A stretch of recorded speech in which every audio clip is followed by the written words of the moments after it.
Kedua, janji gue kepada Tuhan yang di atas adalah ketika gue sudah capai titik itu, ketika gue sudah bebas secara finansial, gue akan bebasin sebanyak-banyaknya, gue akan bantu sebanyak-banyaknya manusia untuk bisa ikut bebas dari jeratan finansial, karena gue tahu seberapa menderitanya. Jadi orang yang secara finansial itu kita tidak bebas. Dan di situ gue bilang gitu, gue berjanji, gue mendingan mati dibanding gue stop untuk mencoba. Jadi kaya itu adalah hak semua manusia menurut gue, bukan cuma sekedar mimpi. Dan jadi kaya itu selalu datang ke mereka yang berani untuk ngambil resiko. Kaya itu tidak pernah datang ke orang yang pecundang. Dan itulah yang gue ambil jalannya di saat gue usia yang sangat muda.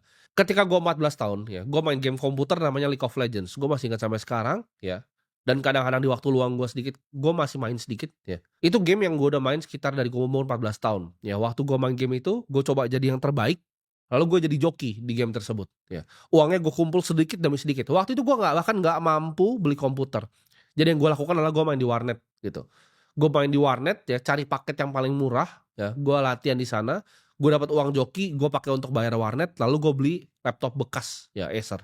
Yang gue main itu kalau gue main di rumah karena itu laptop bekas, itu tangan gue sampai panas gitu. Karena gue untuk ngejoki kan lama gitu loh. Bisa 5 jam, 6 jam gue main. Itu tangannya sampai panas karena panas sekali laptopnya. Hasil dari situ ya gue tabung pelan-pelan. Ya waktu itu gue kumpulin beberapa juta pertama gue. Ya setelah gue punya laptop bekas itu, gue pakai ya gue bisa main di rumah, jadi gue nggak usah bayar warnet, lebih murah, gue kumpulin sampai 2 juta rupiah. 2 juta rupiah itu gue pakai untuk gue modal ya, gue modal untuk gue berjualan.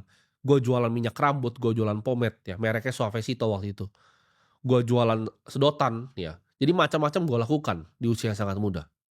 Gue berani untuk mengambil resiko dari uang hasil jokinya gue pakai untuk jadi pomade. Sementara itu gue pelajarin gitu, seluk beluknya pasar modal itu seperti apa.